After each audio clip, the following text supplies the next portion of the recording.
Ang kwento na inyong maririnig ay batay sa totoong karanasan. Ngunit ang mga pangalan, lugar at pangyayari ay sadyang binago o pinaikli upang mapanatili ang privacy at kaligtasan ng mga tauhang sangkot. Layunin ng pagbabago na magdulot ng aliw at aral sa aming mga tagapakinig.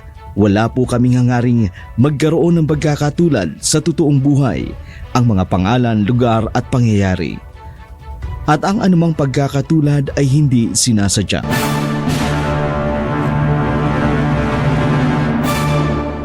Kung gusto niyong mabuhay pa sa mundong ito, may hangganan din ang kasamaan mong ito. Kayo ang bibigyan ko ng hangganan sa mundong ito dahil papatayin ko kayong dalawa ng apo mo. Kahit saan man siya magtago, masusundan at masusundan ko siya. Dahil malakas ang pang-amoy namin. Ay, Diyos ko! Ay, nako! Uunahin na kita. Idadagdag ko sa koleksyon ko mga lamang loob at puso mo, pati ng atay mo. Ay, baby, tawad mo ko. Ay, saklolo! Tulungan niyo ako!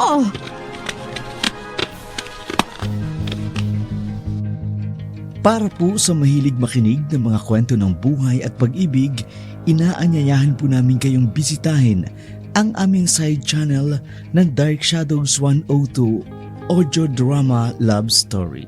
Halina't kiligin at sariwain ang mga kwento ng inyong buhay at pag-ibig. Magandang araw po, Dark Shadow. Ako nga po pala si Gabriel. 30 anyos na ako sa kasalukuyan. At ang ikukwento ko sa inyo ay nangyari 12 taon na ang nakararaan. 18 anyos pa lamang ako noon nang maranasan ko ang kakilakilabot na pangyayari sa aming buhay. Lumaki nga pala ako sa aking lola dahil ako lang naman ang kanyang nag-iisang apo. Nag-asawa uli si Itay nang maulila siya kay inay. Akala ko magiging maayos ang buhay ni Itay na mag-asawa siya ng bago.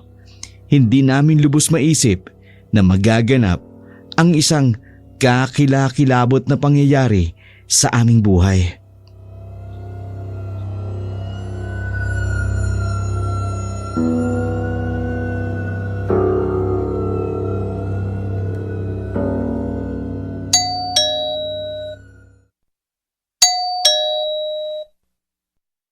Ay, sino kaya ito?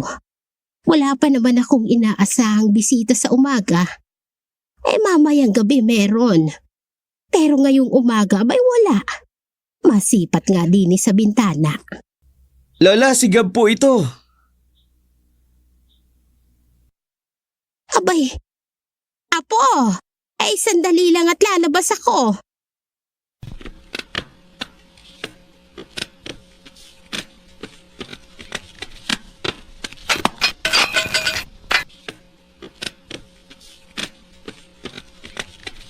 Naku, apo. Mabutit dumating ka. Noong 1 taon pa kita pinipilit na umuwi. Mano po? Kaawaan ka ng Diyos. Tinanong ko po kayo sa chat kung bakit kailangan kong umuwi dito. Pero mula noon, hindi na po kayo nag-chat uli o tumawag. Nasira na kasi yung phone na ginagamit ko. Mula nung huli ako nag-chat sa'yo. Abay, hindi naman ako marunong gumamit ng touchscreen na cellphone. Bakit nga pala hindi ka nalang umuwi noon? Hindi ko po kasi alam ang mga nangyari. Hindi rin kasi kami nagkakaintindihan ni Itay noon. Hindi kami magkasundo nung naganap ka agad siya ng iba. Hindi pa nga 1 taong namamatay si Mama. Hindi mo ba nalaman ang nangyari sa kanya? Nalaman din ho, pero ilang buwan na ang nakalilipas. Nagpaka-practical na lang po ako. Ako nailibing na rin naman si Itay. Kung uuwi ako, babalik din naman kaagad ako. Kailangan kasi makabalik ako dun sa kung saan ako nag-intern. Pero kung nalaman kong maaga-aga, nagpaalam sana ako sa company na yun. Sigurado naman ako napapayag yun. Kaya lang, Lola, kung diniretso mo na sana yung message mo sa akin noon Yun din kasi ang iniisip ko. Malayo din ang OJT mo. Wala na tayong magagawa dun. Hanggang dun talaga ang buhay ng tao. Minsan lang itinakda ng Diyos sa taong mabuhay. Pagkatapos noon ay ang paghuhukom. Yun talaga yung appointed time niya. Pero Lola, curious lang po ako. Bakit po kaya parang biglaan naman ang pagkamatay niya? Ano po bang ikinamatay niya, Lola? Itinago rin ng bago niyang asawa. Umalis rin kasi sila dito. Matapos silang maikasal sa judge. Tapos gano'n na lang. Ibinalita na lang nila na patay na nga raw ang tatay mo. Kung ganun, hindi nga malinaw ang kamatayan niya. Abay, tamang-tama. Pupunta rito mamayang gabi ang bagong asawa ng papa mo. Sa kanya mo na lang alamin ang lahat. Timing ah. Mabuti na para malaman ko ang totoo. Pero apo ha, mag-iingat ka sa kanya. Hindi siya basta-basta. Ano pong hindi basta-basta? Hindi ko alam kung paano ko sasabihin sa'yo. Bakit po? Aswang ba siya? Kung sabihin kong oo. Ano po ito, joke Lola? Gino-joke niyo ba ako?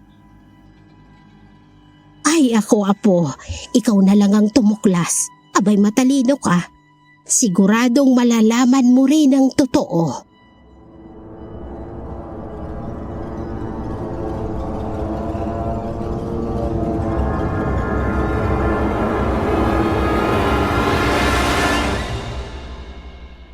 Napaaga yata ang dating mo.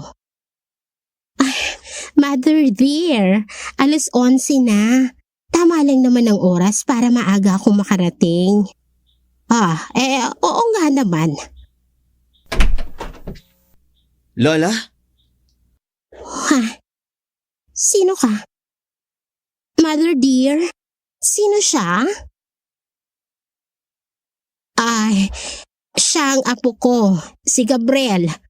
Anak ng asawa mo sa unang asawa nito. Ganun ba? Well, kisa tita.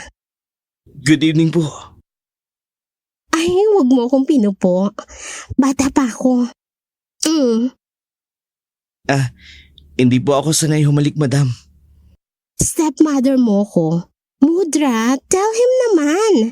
Anyway, if you don't want to, it's okay. Mudra, saan ang kwarto ko? Yung para sa akin talaga?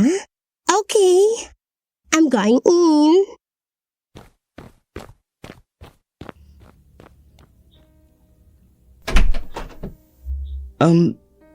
Bakit ganun siya? Bata pa daw siya pero ganun na yung lakad niya. May diferensya ba sa paa niya? Abay, sensitive ang pandinig niya. Baka marinig ka niya. Ayaw niyang pinagbubulong-bulungan siya. Lola, I'm sorry pero duda ako sa pagkatao niya eh. Hindi ko alam kung bakit. Pero may nararamdaman talaga akong kakaiba. Matalino ka. Magmasid ka na lang sa kanya.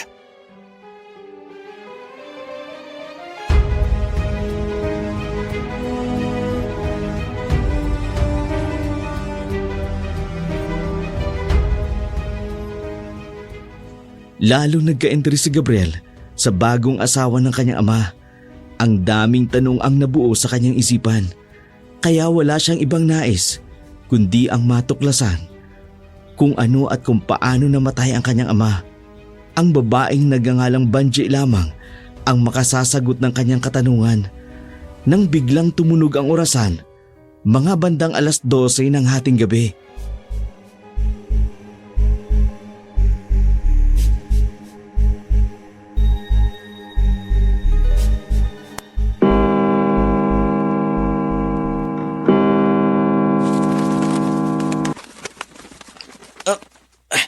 Ano yun?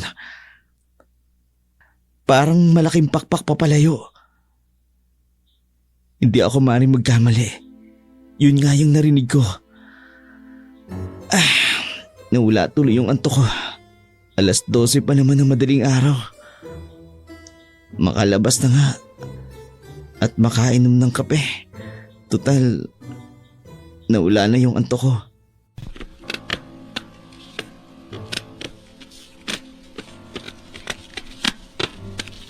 Lola? Gising pa kayo? Narinig mo ba yung narinig ko? Oo, matulog ka uli. Huwag mong pansinin ang nakita mo. Wala naman po akong nakita. Narinig ko lang. Matulog ka na ulit, Gabriel. Matulog ka na. Yung babae po. Huwag mo nang pakialaman si Vanji. Abay, bahala siya sa buhay niya. Opo. Good night po, Lola.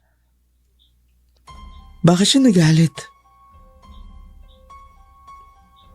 May hindi ba sila pagkakaintindihan ng napangasawa ni Papa? Ay, bakit ba ganito ang nararamdaman ko sa bahay na to? Dati naman, hindi ganito ang nararamdaman ko. Tila ba may masamang espiritu sa bahay na to? Huwag mong pansinin ang bigat ng nakita mo. atmosphere dito. Matulog ka na ulit, Gabriel. Matulog ka na.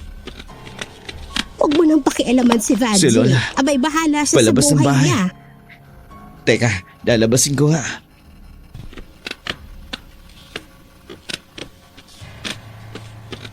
Lola! Saan po ang punta nyo? Ay, dyan lang. Babalik din ako kung nakaalis na si Vanji.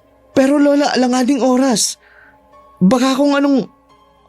Ay, aalis na ako, Apo. Babalik din ako kaagad. Ano nangyari dun? Ngayon lang siya umalis ng ganitong oras. Bakit kaya?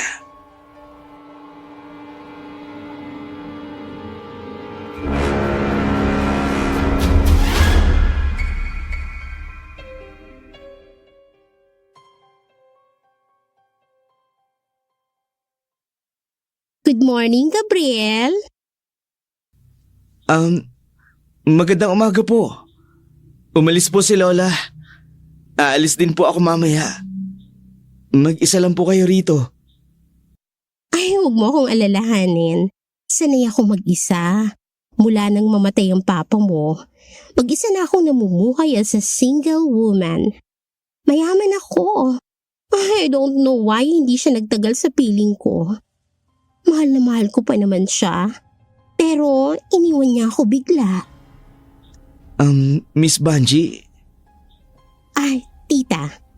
Tita Banji. Saka, bata pa ako. Yun nga po ang ipinagtataka ko eh. Mukhang 25 lang po kayo. Matanda ka lang sa akin ng 4 na taon. Ano ba nagustuhan mo kay Papa? Bakit nagmadali kayong magpakasal? Nang hindi mo lang ipinaalam sa akin? I believe age doesn't matter. Kung mahal niyo ang isa't isa, why not? Nangungulila din naman ako sa ama mo.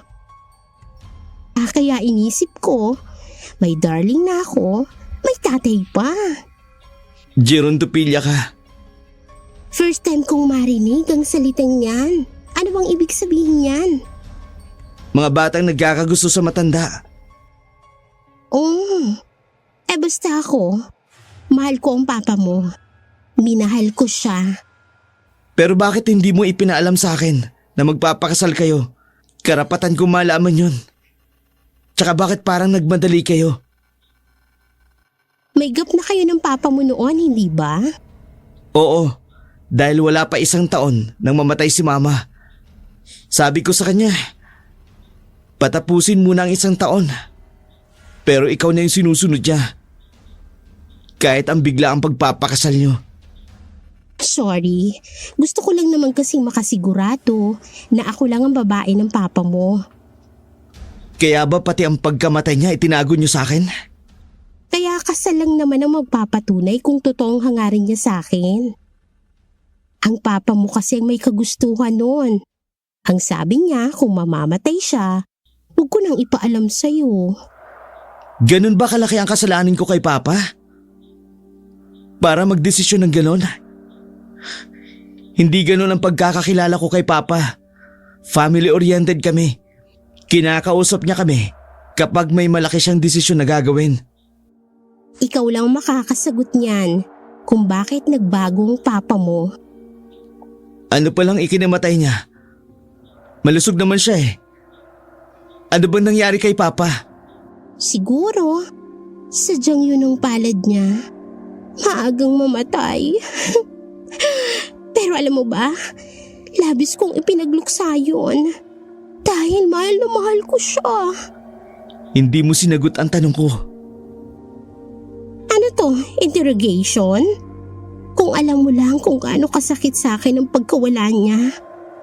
Kahit ako, hindi ko rin alam kung bakit siya namatay ng maaga.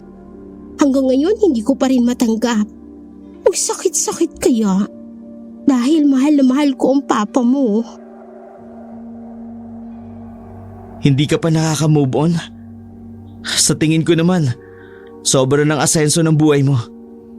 Hindi ba ikaw ang nagmana ng ilang lupain namin sa probinsya? At ng ilang pera ni Papa sa bangko?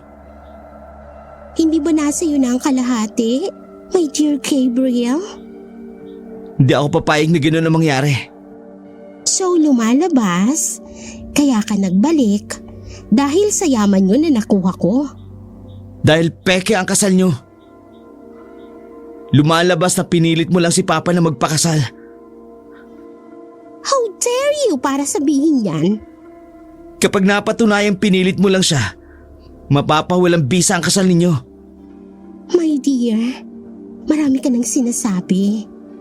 Basta ako, alam ko na kasal ako kay Anton. That's it. Wala akong pakialam kung anong alam mo. Okay? If you don't want, kung ayaw mo kong kilalanin as a stepmother, so be it. Sige na, papasok na ako sa kwarto ko. Kung maglakad hindi maayos, pero ang mukha niya bata pa. Parang nasa 25 o 30 pa lang ang edad.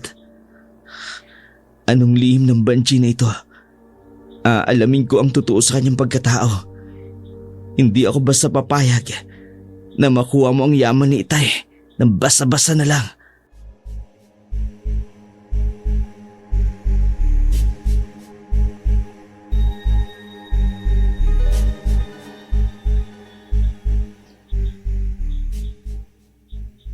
Hindi tumigil si Gabriel na alamin ang totoo tungkol sa pagkatao ng babaeng pinakasalan ng kanyang ama. Hindi niya rin tinigilan ang kanyang lola na aminin ang totoo. Naghanap rin siya ng ebidensya para mapawalang bisa ang tungkol sa kasal ng ama niya at sa babae nito. Kaya hinintay niya ang kanyang lola galing sa malayong lugar. Hindi pa man ito nakakauwi, subalit nakaalis na si Banji. Kaya malaya silang dalawang makapag-usap.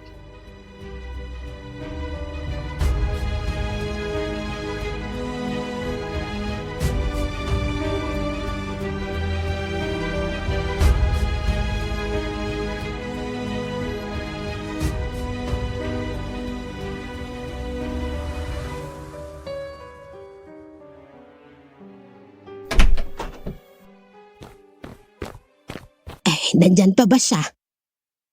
Wala na po, nakaalis na. Ay mabuti naman kung ganon. Nagtataka ako sa kanya. Kasi napansin ko, mukha lang siyang batang tingnan. Pero ang katawan niya matanda na rin. Parang uugod-ugod na kaninang maglakad palabas.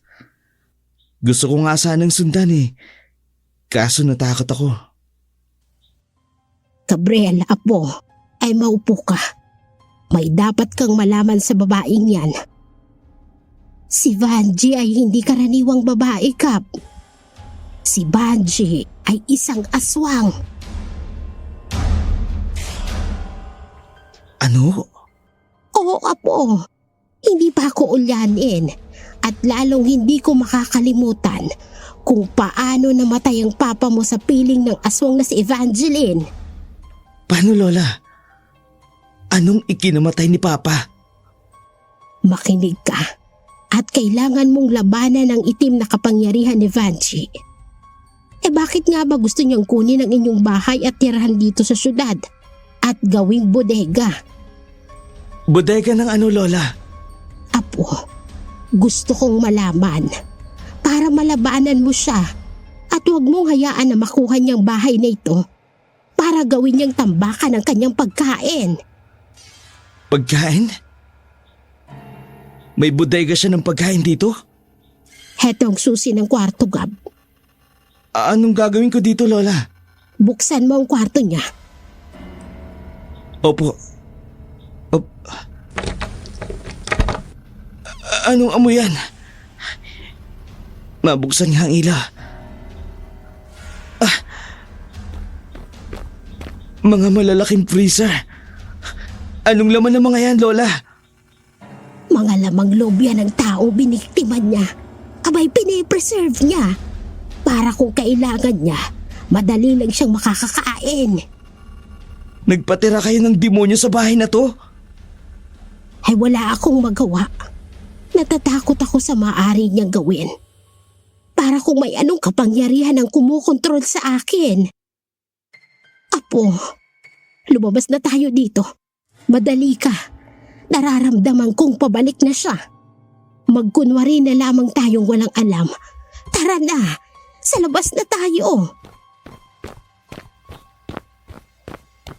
Siya rin ba ang nag-utos na huwag nang ipaalam sa akin ang pagkamatay ni Ama? Apo, Umamin kayo, Lola.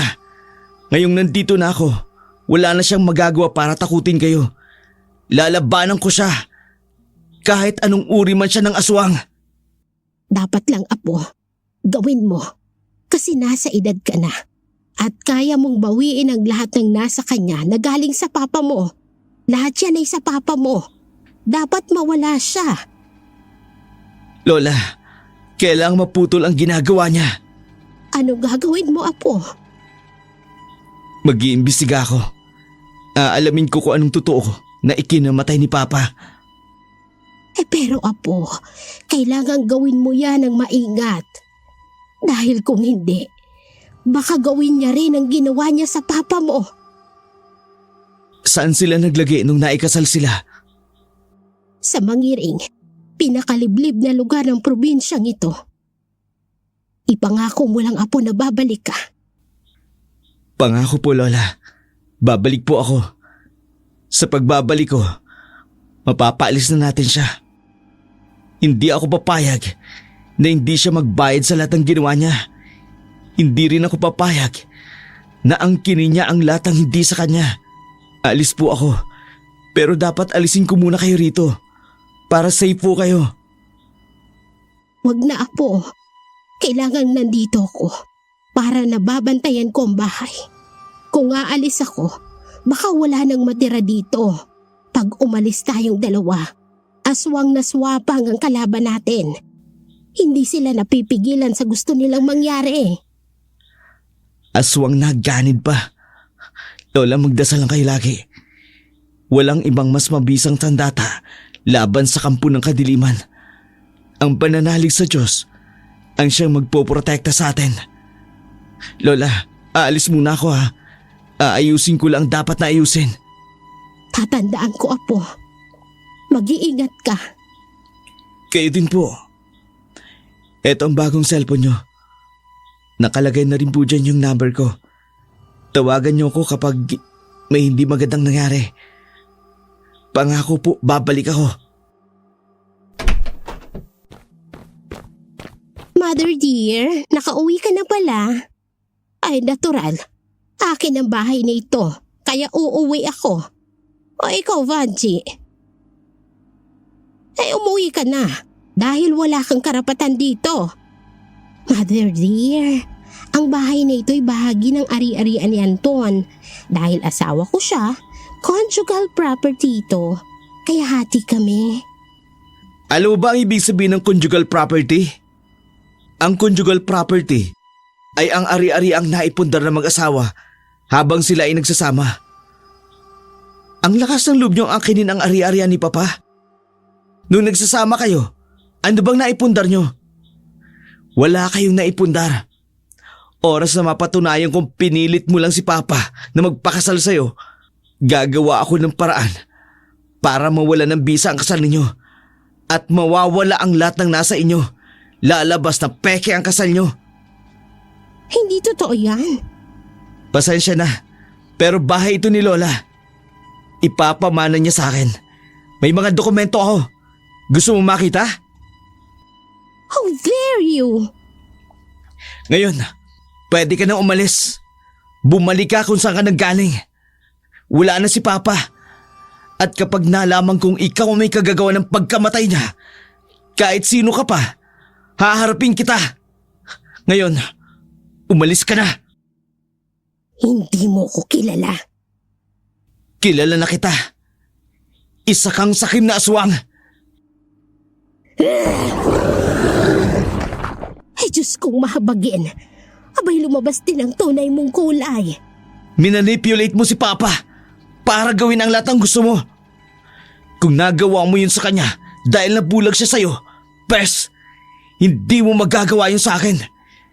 Kung nagawa mong takutin si Lola, ako, hindi mo ako matatakot. Aalis ako, pero babalik ako. At sa pagbabalik ko, kukunin ko ang dapat na nasa akin. Kahit na sino ka pang nagtatapang-tapangan, wala kang magagawa laban sa akin.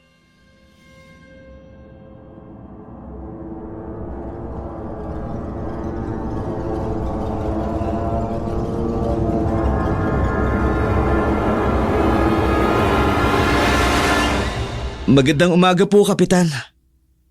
Ako po si Gabriel, anak po ni Antonio de la Cruz. Nabalitaan ko po kasing dito dinala ang tatay ko nang maikasal sila ng bago niyang asawa. Anong may paglilingkod ko?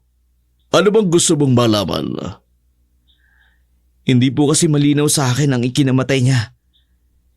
Isa man po walang makapagsabi kung anong totoong nangyari. Ang totoo niyan, hindi naman talaga sila nag-report sa akin. Hindi sila nakipag-coordinate ng mamatay ang papa mo. Hindi nga namin nakitang may pinaglabayan sa bahay nila. Paano po? Pinalabas lang nila ng patay ng papa ko? Medyo nakakabahala yon. Pero saan mo nalaman? May nailibing na ba raw? Opo, yun po yung sabi sa akin ng lola ko. Pero gusto ko sanang malaman kung may nabalitaan din po kayo tungkol sa aswang. Aswang? Sigurado ka ba? Hindi ko alam. Pero alam mo, nahihiwagaan ako sa babaeng pinakasalan ng papa mo. Ewan ko ba kung bakit mailap sila sa mga tao. Akala mo hindi taga rito. Hindi malang ipinaabot sa amin ang nangyari. Ho? Kaya nga minsan kahit gusto naming bigyan ng ayuda, pero nag-aalilangan kami. Kasi kung pupunta naman kami sa kanila, halos ayaw kaming pagbigyan. Ang ipinagtataka ko nga, bakit nagpakasal ang papa mo sa kanya? Gayong hindi naman nakikisalamuha mga taong yan sa mga taga rito.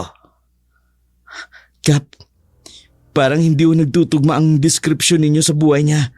Sobrang daldal po ni Tita Banji sa bahay. Masyado nga pong atribida sa bahay. Gusto angkinin. Bagay na hindi ko papayagan. Ano ikaw mo? Banji ang pangalan ng pinakasalan ng papa mo? Opo. Alam mo ang pagkakaalam ko, hindi Banji ang pangalan ng pinakasalan ng papa mo. Ang totoo niyan, Luz Biminda ang pangalan nun. Baka mayroong hindi nakakaalam sa inyo. Luz Biminda. Hindi nga ho, Kapitan. Yan po ba ang totoong pangalan ni Tita? Oo, tama ang pagkakaalam ko. Hindi ba dyan pangalan ng stepmother mo nang ikasal sila? Kailangan pag-usapan nyo yan ng masinsina ng pamilya mo.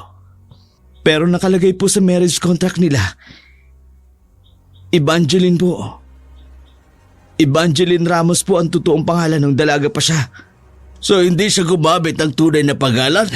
Kung hindi po siya gumamit ng tunay na pangalan, pwede pong maging ground yun para mapawalang bisa ang kasal o walang bisa mismo ang kasal nila. Malamang. Kap, gusto ko po masolve ang kaso ni Papa. Gusto ko malaman kung anong totoong ikinamatay niya. Sige. makikipag-coordinate tayo sa mga pulis para lumabas ang totoo. Salamat po, Kap. Inilihim po kasi sa akin ang pagkamatay ni Papa. Pati ang bangkay ni Papa. Hindi namin alam kung saan inilibing. Ayaw sabihin eh. Tapos ngayon mababalitaan na lang namin. Gusto niyang kunin ang parte ng mga ari-arian ni Papa. Napakasakim pala ng babaeng yon. Opo, Kap. Sige. Magtatanong-tanong din kami. Tutulungan ka naming ma-resolve ang kasong ito.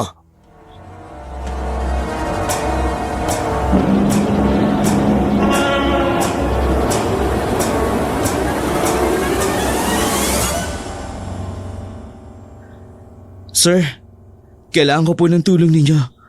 Alam ko po kasi na kayo po ang makakatulong sa legal na aspeto ng pamilya namin. Ano bang nangyari? Nag-research po kasi ako tungkol sa pagpapakasal ng ama ko sa pangalawa nitong asawa. Nalaman ko po, peke yung kasal nila, pero nais ko rin pong idulog sa inyo. Gusto ko po tulungan niyo ko. Ang stepmother ko po, ang tunay na pangalan ay Luz Biminda, pero hindi niya ginamit ang tunay niyang pangalan sa marriage contract nila ni Papa. Anong ibig mong sabihin? Siya po pala si Evangeline sa papel. Hindi po Luz Biminda, kaya wala siyang karapatan sa ari-arian ng mga magulang ko. Mahirap yung klase ng problema, Gab. Pero, paano mo nalaman? Nasa lola ko po ang mga dokumento at gusto ko rin pong i-report sa inyo. Ang kagimbal-gimbal sa loob ng bahay ni Lola. May isang silid po doon na may mga freezer. Gusto ng stepmother ko na angkinin ang bahay na yun na siyang nagtatago sa pangalang Evangeline. Ebidensya yan, Gab. Pero, dapat mo itong ipresenta sa tamang legal na paraan. Hindi rin tama na takutin kayo ni Luz Biminda. Sir, alam niyo po ba ang loob na yun? Lamang loob ng mga tao. Pagkain niya. Ano? Ano bang ibig mong sabihin? Kaya nga po natatakot kami. Gusto niya kasing angkinin ang bahay na yun. Sabi niya kapag nagsumbong kami, kakainin niya raw kami. Yan ay malupit na sitwasyon. Dapat natin aksyonan ito ng maayos.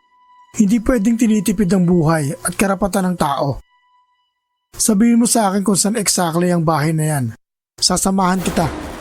Salamat po, sir.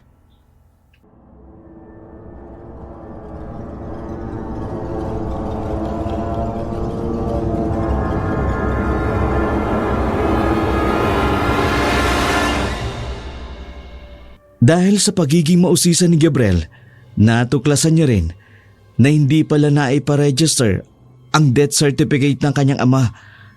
Kaya lalong lumakas ang ebidensya nito na may kinalaman ang babaeng pinakasalan ng kanyang ama sa pagkawala ng kanyang ama. Matalino si Gabriel. Kahit nasa senior high school pa lamang ito, ang katalinuhan nito ang nagtulak sa kanya na mag-aral ng abogasya. Kaya ginamit niya ang kanyang angking galing sa pagsasaliksik tungkol sa pagkamatay ng kanyang ama.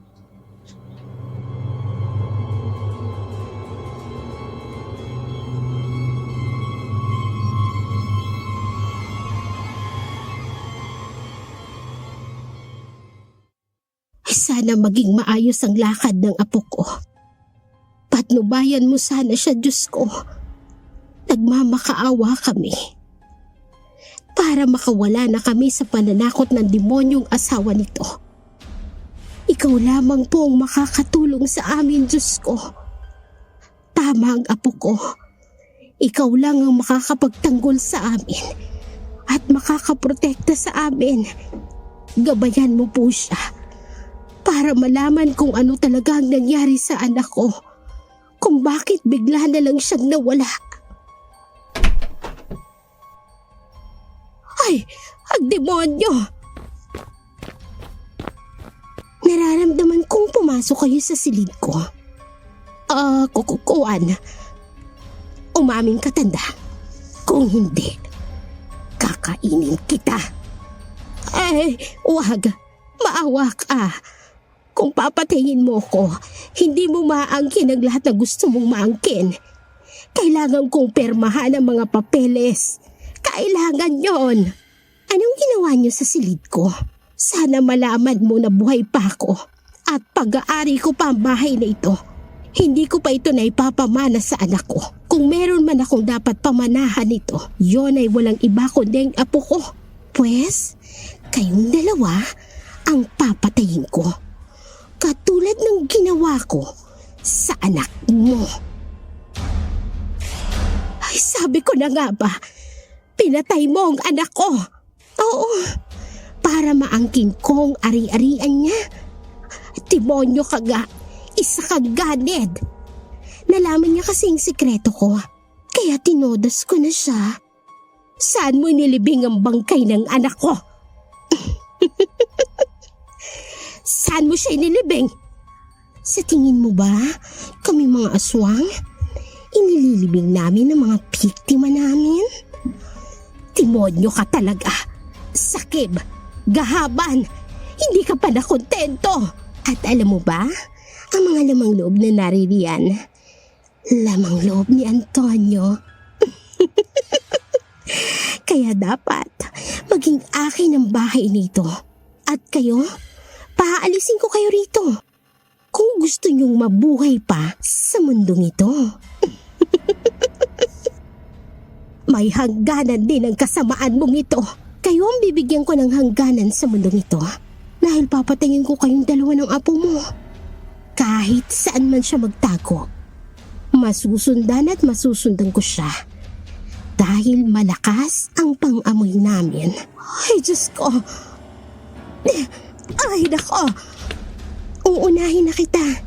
Idadagdag ko sa koleksyon ko mga lamang loob at puso mo. Pati ng atay mo. Ay, bitawan mo ko. Ay, saklolo. Tulungan niyo ako. Matapang ka ngayon dahil dumating lang ang apo mo. Naglakas loob ka ng kalabanin ako. Pues, tutudasin na kita.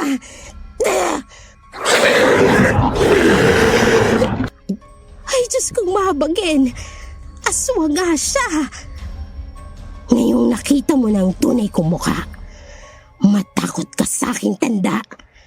Gagawin mo ang lahat ng sasabihin ko. Ano? Tumating na ang apo mo. Mabuti. Para pagsasabayin ko kayong dalawa. Ikaw ang magbukas ng gate. Bilisan mo. Sandali.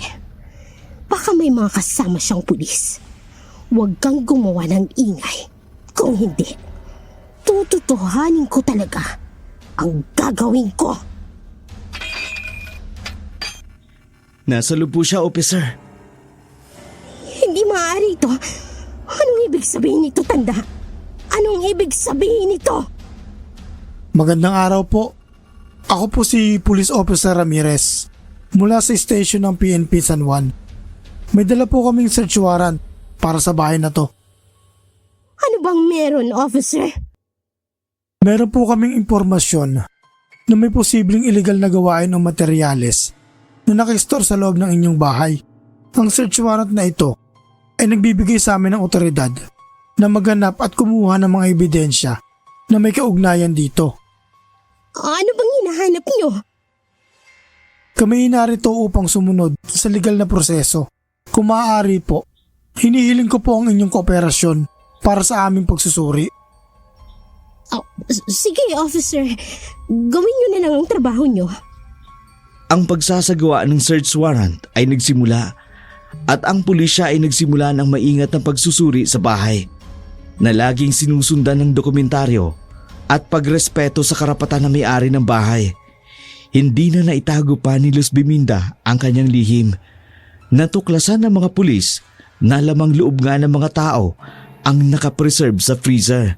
Agad na inaresto ng pulis ang nasabi ng aswang. Sir, positive! Ma'am Luz Biminda Ramos alias Evangeline Ramos. Ikaw ay inaaresto namin sa paglabag sa Article 248 ng Revised Penal Code o pagpatay. Ang nakuhang ebidensya mula sa iyong silid na nagpapatunay sa iyong mga illegal na gawain. Ano bang kaibangan nito? Wala akong ginagawang masama. Meron kaming sapat na ebidensya para arestuhin ka. Subukan mo itanggi ito sa korte. Anong gagawin niyo sa akin? Dadalhin ka na namin sa presinto para sa tamang proseso. Ikaw ay may karapatan para manahimik. Kumuha ng abogadong magtatanggol sa'yo. Kung wala kang abogado, ay maaari kang bigyan ng gobyerno. Ano mang sabihin mo ay maaaring gamitin laban sa'yo. Babalikan kita, Gabriel. Babalikan ko kayo. Galit na galit si Luz Biminda o Banji sa nangyari. Nanlilisik ang kanyang mga mata sa galit. Naging mabagsik at mabalasik. Sa loob ng bahay nila Gabriel, nangyari ang pagpapalit ng kanyang anyo. Nang napapalibutan siya ng mga pulis sa pangunguna ni Police Officer Ramirez. Sa galit nito, nagpalit ito ng anyo at nasaksihan mismo ng mga pulis ang kanyang pagpapalit ng anyo. Sa pag-aakalang masisindak niya ang mga alagad ng batas, nakita ng mga pulis kung paanong naglaho ang katawan ni Luz Biminda at sa lugar na yun, isang malupit na aswang ang sumulpot.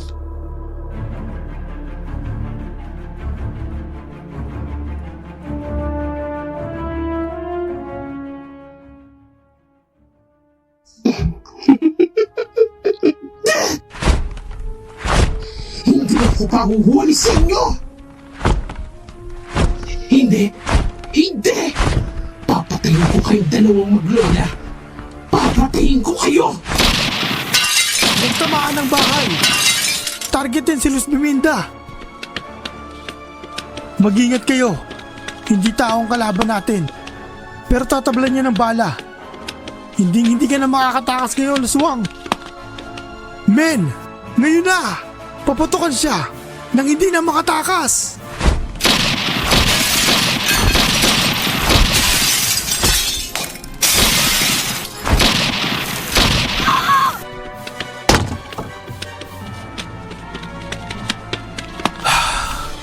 Natapos na.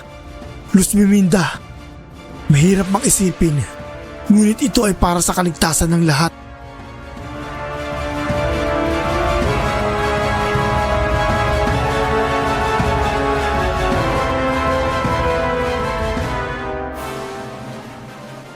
Ang buong bahay ay naging pugad ng putukan habang si Luz Biminda ay umaatake ng mabilis. Subalit sa gitna ng kaguluhan, nagtagumpay si Officer Ramirez na tugisin si Luz Biminda. Sa pamumuno nito, narinig ang malulutong na putok mula sa likod ni Luz Biminda at natamaan ang kanyang katawan. Ngunit sa kabila ng kanyang lakas, nahulog si Luz Biminda sa sahig at nagtagumpay ang mga pulis sa kanilang misyon. Sa gitna ng kadiliman na yun, nagtagumpay ang katarungan. Subalit ang bahay nila Gabriel ay puno ng pasakalye sa labanan. Patunay na nag-alab ang dilim sa lugar na yun.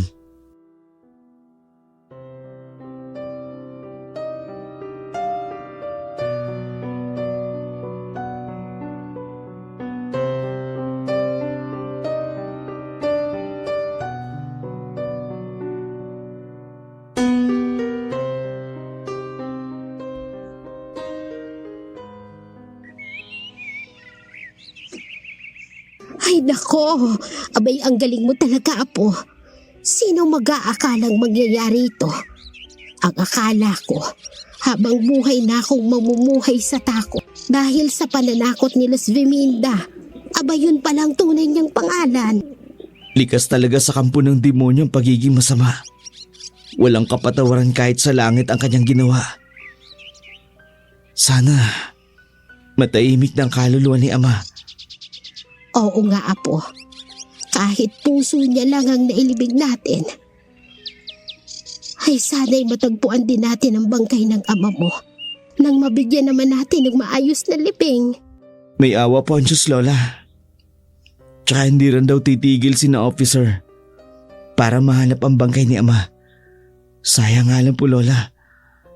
Kung nakinig lang sana siya sa akin, hindi sana natapos ang buhay niya sa kamay ng aswang na si Luz Biminda.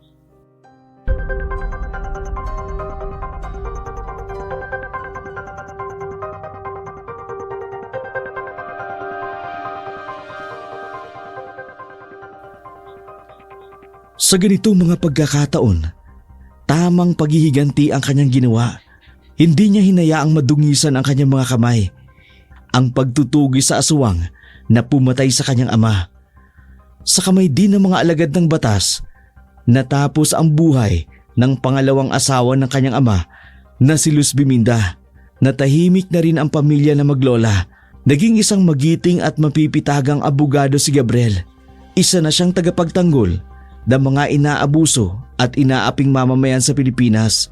Ang buong timpo ng Dark Shadows 101 sa aming mga talents, writers, editors, director. Kami po ay buong pusong nagpapasalamat sa inyong walang sawang pagtangkilik at pagsubaybay sa aming mga video. Nais din po naming pasalamatan si Sir Vic, ang may-ari ng Ang Pahina. Inaanyayahan din po namin kayong mag-subscribe sa kanyang YouTube channel. Ngayon po ay magsha-shoutout tayo ng ilang mga commenters sa ating mga video. Maraming salamat po kay Monster ng Buhay, Jonathan Hu, Marifi Raimundo, Bebing Vlogs, Esmeralda, Araceli Lorna Liban, Rina Soriano, Rodessa Bajo, Mary Ann Ramos, Chona Sotes, Rosana Mirilles, Rowena Basabe, RG Domingo, Malayang Amihan, Ja Barakel, Merly Fatalla, Dina Makarandang, Milin Ostan, Jem Esteba, Melissa Alusilha, Aurora Benavista, Christina Bage, Chuna Karagay, Cheche Jantiles, Kagura Natsumi, Elma Mijo, Charlene Gumansing, Jen Marcelo, Marbella Sapalon, Glenda Garcia, Roxe Herbacio, Joy Borromeo, Lina B, Beljani Biasong, Jan Kelvin Soriano, Malayang Amihan, Aida Odevellas, Valentina Aguilar, Teresa Alimillos, Mary Grace Gracia, Tamol Tamsupobia, Ria Lynn Guntang, Salveco Gutierrez, Tess Atienza, Roxe Herbacio, Rosana Mirelles, Anika Vlogs, Dolores Gabriel, Geraldine Villacampa, Aurora Benavista, Irene, Estela Punzalan, Ja Barakel, Roxe Herbacio, Carmelita Mabanag, Cherry Di Guzman, Dolores Babiera, Miraflor Diaz, Aida Odevellas, Kenzo, Ang Pahina, Vilma Fernandez, Lakshmi, Asteria Felazo, Zaira Suniega, Jose Carino, Joby Sigi. Mga kaibigan, abangan niyo po ang susunod naming shoutout. Ito po si Dark Shadow, buong pusong nagpapasalamat sa inyong walang sawang pagsubaybay sa aming mga video. Kung bago pa lamang po kayo sa aming channel, please like and share. Paki-comments na rin po at paki-click ng notification bell para updated po kayo sa mga bagong video na aming i-upload. Maraming salamat po. Para po sa mahilig makinig ng mga kwento ng buhay at pag-ibig, inaanyayahan po namin kayong bisitahin ang aming side channel ng Dark Shadows 102 Audio Drama Love Story. Halina't kiligin at sariwain ang mga kwento ng inyong buhay at pag-ibig.